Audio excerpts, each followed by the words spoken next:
So in this video we will look into how we can automatically generate a Boolean difference in Grasshopper with a simple script that allows you to manipulate parts while also visualizing the outcome, and that we can do in different steps, in a high speed with a low resolution, but also in a high resolution mesh to speed up the process. So let's get into it. So in this video, we will try to automatize the Boolean operation, and in order to do so, we have our various meshes over here, which we can easily bring in over here as a mesh. We select that, set multiple meshes, bring these in, and then also the other mesh, which we can just again bring in the mesh component,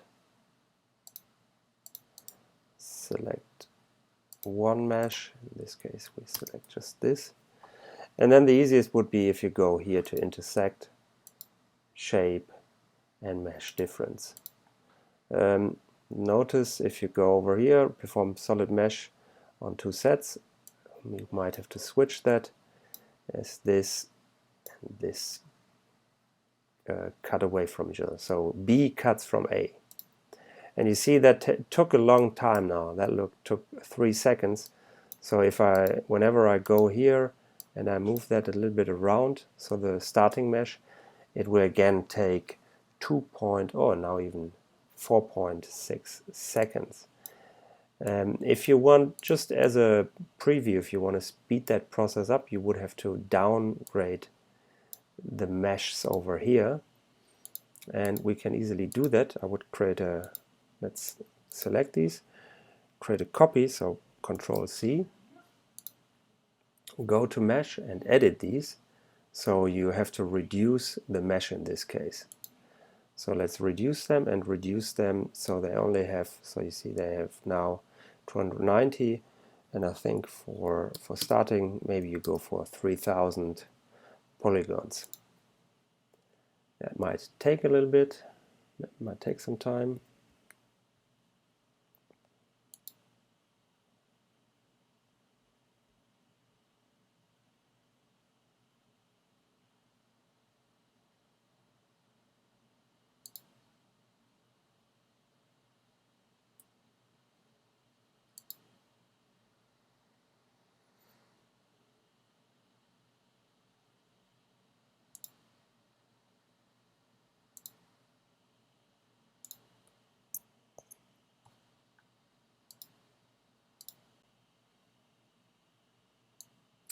And there we are, very low resolution mesh.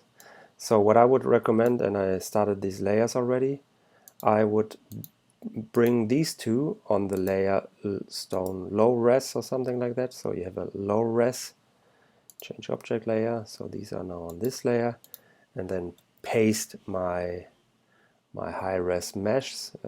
Make sure these are on the layer high res then. And you can hide these for now. So instead bring these two meshes in here.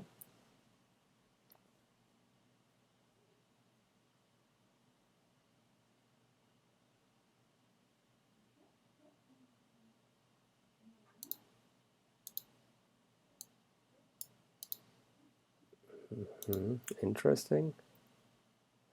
I brought them into the wrong component, so we obviously want to have this as the A and these as the B. Set multiple meshes, and now you see it only takes 200 milliseconds roundabout.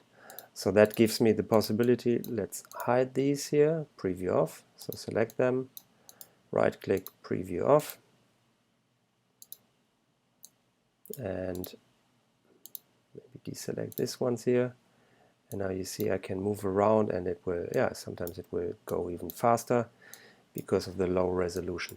If you want to start moving these here, I would recommend you turn on the high res layer, select these two, so the low res and the high res mesh, and group them. So not join them, but group them. Same for the upper one. Group. And now you can obviously move this one. It will still calculate as fast as possible, but you can make sure that once you have decided the right mesh difference that you liked, that you can easily switch out the mesh. Yeah, so you take out the high-res mesh, and maybe we name that like here. We say high, and we right-click on this, rename. You can just click over here, underscore and low. So now you should know. No, this is the connector actually, mesh connector in this case. And here the high and low, you can bring in both. Set multiple mesh, that's what I wanted to do. So this will be the high mesh, high-res mesh, and this will be the low. So you can easily just switch this with the other one.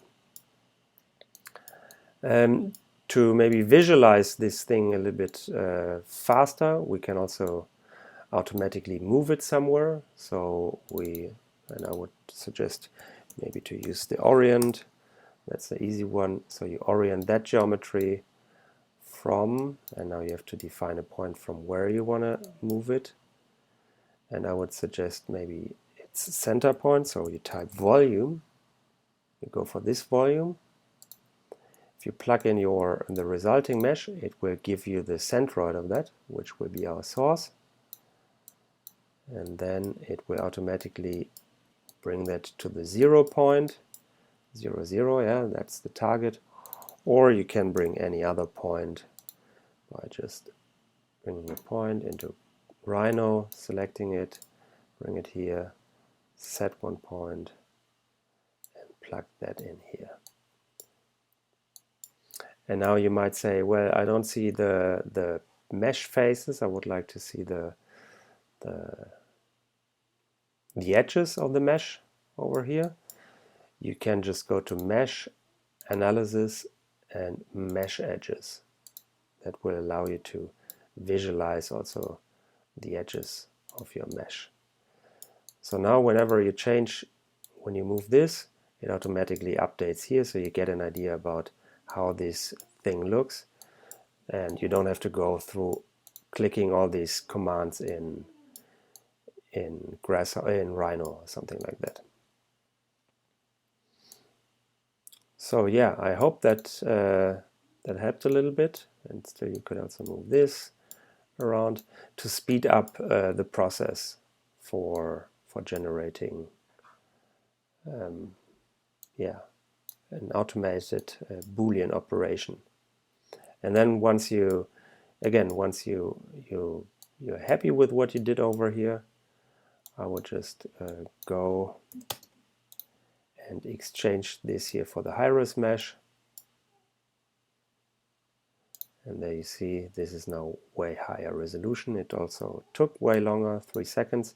If you don't have this visualized, by the way, you can easily turn that on by Display, Canvas Widgets, and the Profiler. See, Profiler on, and